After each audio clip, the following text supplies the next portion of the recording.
All right, well, not only are we creating this awesome ice cream truck, you know we couldn't go down the road of not making some merchandise to go with it. So we got a bunch of stuff. We got a few different sticker logos, air freshener, keychains, a bunch of hats, a few different types of t-shirts, even a long sleeve. So if you guys are into this ice cream truck livery, you're gonna wanna head over to throtl.com, pick up some of this merchandise, support the crew.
What is up, guys?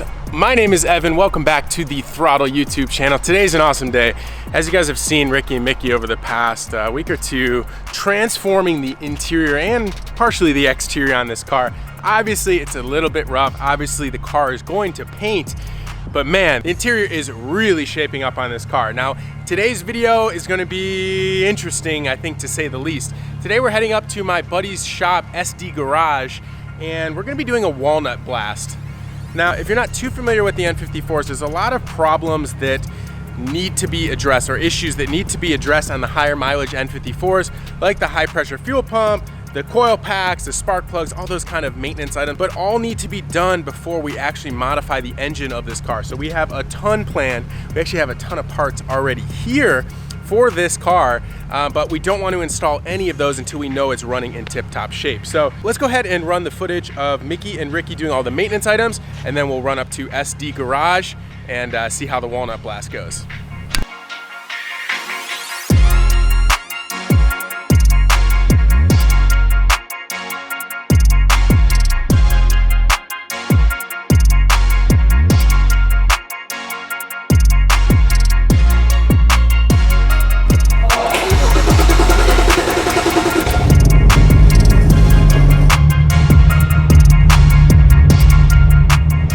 That is very bad.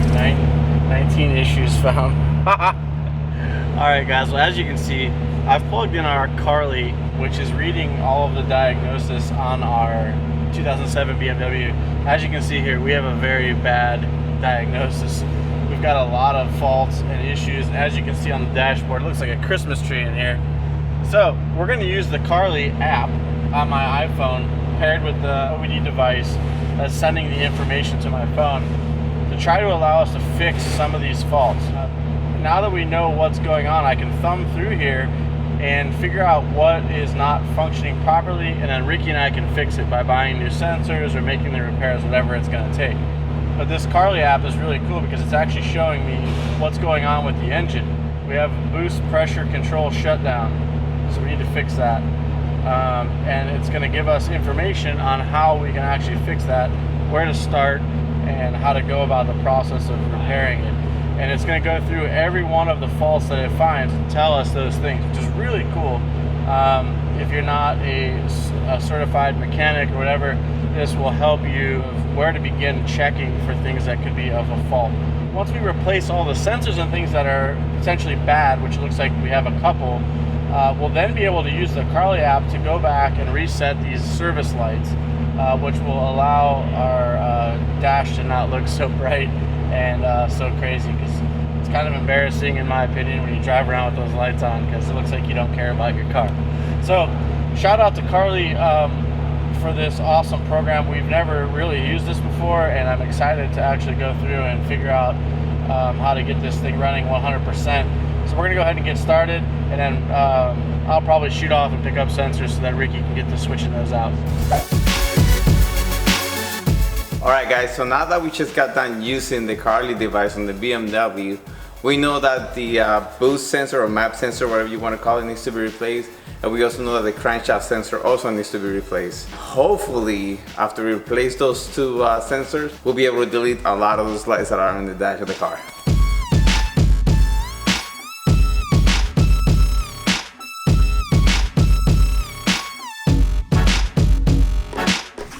Alright, I just took the box where the intake goes, and I found the sensor right about here. I don't know if you guys can see that. But this is the actual sensor itself that I need to replace. It's right on the charge pipe.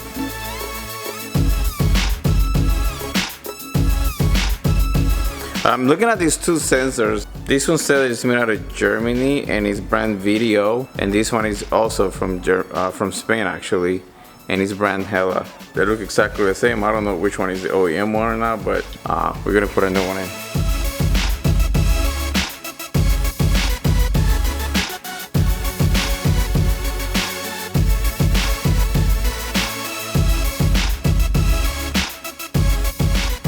Alright guys, the boost sensor is already done. The next one is going to be the crankshaft sensor. According to Evan, since he's the expert on BMW, he sees that the crankshaft sensor is on the side of the block, but it's on the area that you cannot see. So I'm going to have to be feeling by hand. I better use my strong hand. So I find something that feels somewhat like this, and he did give me the size for the bolt to remove. So I'm going to try to figure out if I can do this pretty much blind.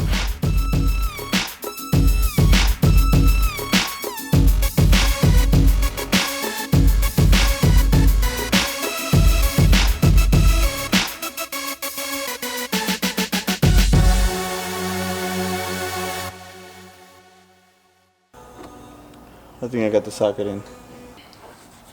Wait a minute, there's something in there. Alright, so there's a loose bolt there that's not supposed to be there. So I need to take it out before it falls in the hole of the crankshaft sensor, because I'm really gonna have an issue. Luckily I put the crankshaft sensor in, so the hole's blocked. I just gotta get that bolt off. Ooh, yeah. This does not belong there.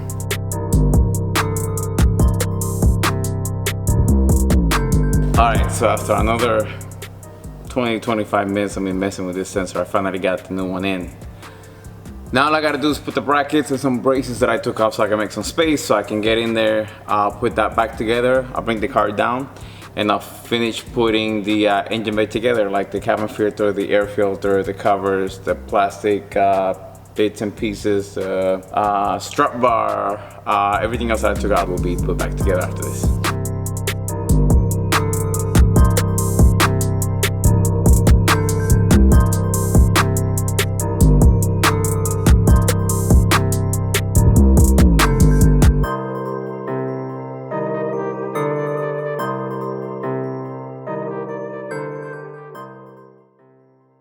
Alright guys, so here you have it. Here's the engine bay put back together.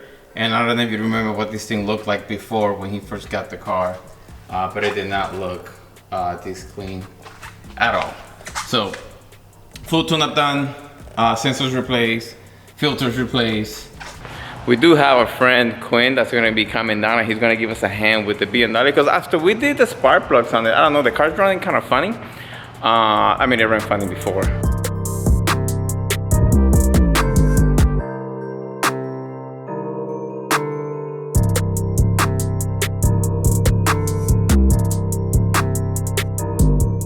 Alright, so Quinn just took out the intake manifold off to double check if we had any carbon buildup in this motor, and let's just say we do. Well, if you guys can tell, you guys can't see anything. That's how bad it is. Yeah. Yeah, it's pretty bad. So I can't even see the valve seat. That's how bad it is. So yeah. that might not be the main problem, but that's definitely a problem. This is what I got for you guys today. I have the new high pressure fuel pump for the BMW, somewhere in here. There she is. And then we have both O2 sensors. When Quinn was here yesterday, we talked about how we don't think that high pressure fuel pump has been replaced.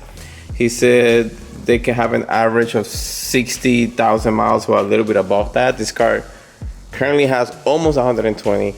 So we're just gonna play it safe and we're gonna put a brand new high pressure fuel pump. And we did have a code for both O2 sensors, which it went away for a little while and then came right back in.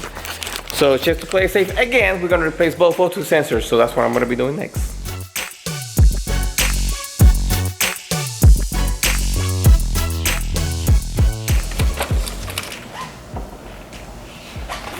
All right, guys, so here you have the old fuel pump.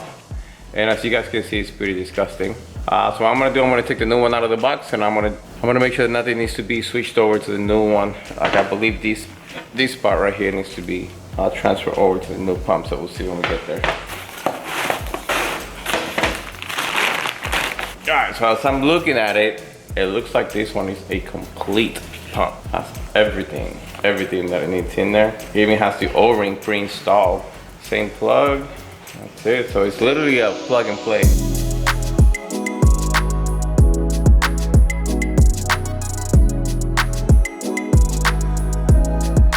All right, I'm running really late, so let's pack up and get on the road.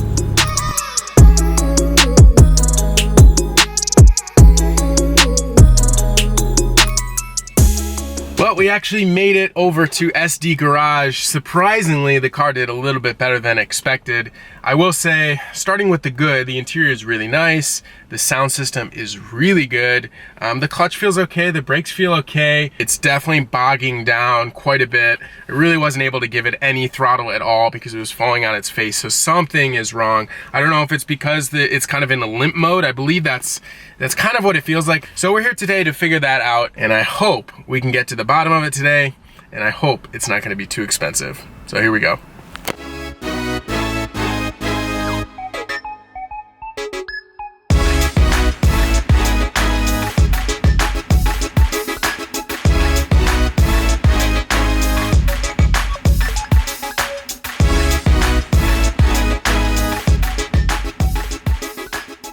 Next thing to do is to do the walnut blast. We'll show you guys that whole process so you guys can see how dirty and how gunked up all of the valves are once we take the intake manifold off.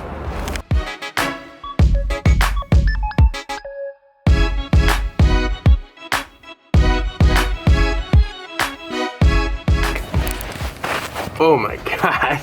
Wow. Okay, so hopefully you guys can see that. So what's in there is carbon, right? Carbon buildup. And these are the intake valves.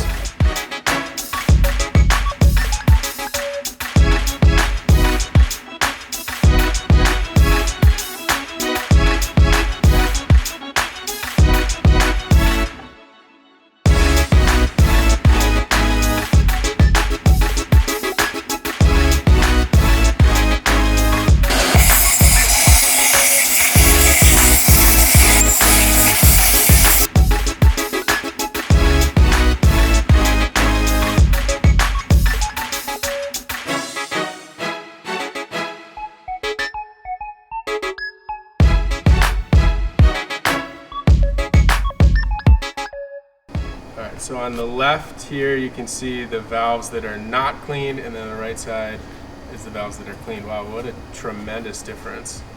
So let's see if I can get even closer. Yeah, there we go. Dirty, clean.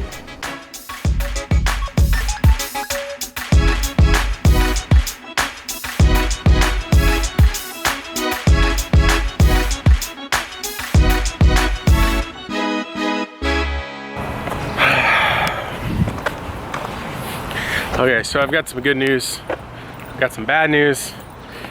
Start with the good news first. The walnut blasting went really well. Super just impressed with how clean all the intake valves were. Put everything back together, started the car. The two issues we're still seeing are the crankshaft position sensor error and the boost pressure sensor error. Both have been replaced, and we just started tracing the wires back all the way to the DME, and we don't see anything that is weird. So I'm gonna leave the car with them, and I think they'll be able to solve the problem. So hopefully I get a good phone call from these guys and that they've got it all sorted out. There's really not that much that it could be, but maybe the DME is bad. And if the DME is bad, I gotta get a new DME and then bring it to the dealer to have them code it. So I will check back in with you guys tomorrow. All right, I'm back here at SD Garage the next day. About an hour or so ago, I got a call from Jeff saying they figured out the problem. and it was not something that they had ever seen before or really understood why anyone would do this. What happened is on the wire harness, someone actually depinned the crankshaft position sensor and the boost pressure sensor and swapped the wires. If anyone knows why anyone would do that, let me know, but essentially they reinstalled everything incorrectly. Those two wires were flipped, which is why there was check engine lights for those two sensors. They swapped those wires, they plugged everything back in, check engine light went away, and they said the car is ready to go. Now, unfortunately, there's still some of those other errors like the DSC error, the airbag light. They did tell me that the reason the seatbelt light is on is because the driver's side seatbelt receptacle is not plugged in, or that actual receptacle is no good. So I do have another set of seats at the shop. We'll try swapping that in and see if that fixes that issue. But the biggest issue that I came out here for was not only getting the walnut blasting done, because it had never been done, but also to get those check engine lights all squared away. So huge shout out to Jeff and Carson over here at SD Garage. If you're looking for walnut blasting or really any BMW maintenance service, they really focus primarily on BMWs. But if you need anything and you're in the Southern California area, definitely hit these guys up. I'll put everything in the video description. And now it's time to drive. Here we go. They also told me that that long crank issue is gone. So let's see. Yeah. Fires right up. You can see we got no check engine light, a lot of other random lights, but we'll get it all sorted out. All right, so I just wanted to circle back here on the Carly app and run a quick scan just to confirm that all of the check engine lights are gone, and then we can start focusing on some of the other issues we have with the car, like that traction control issue, the airbag light, and the seatbelt warning light or malfunction. There you go. We have now 3 issues as opposed to dozens. Airbag crash safety module. So we'll go ahead and check out the COP watchdog error, instrument cluster. We have an error message transmission data, and roof. So I do know that the switch panel up here is from a newer BMW, and we do have to do some coding to make that thing work. So overall, super happy. The Carly was able to help identify and now clear all those codes that we had. I just want to say thank you guys so much for watching. I hope you're enjoying all of the 335i content. We've got some pretty cool things coming up for this build. I think you guys are really going to like it, and I hope everyone has an awesome day. Thank you guys so much, and we'll see you in the next one. Peace.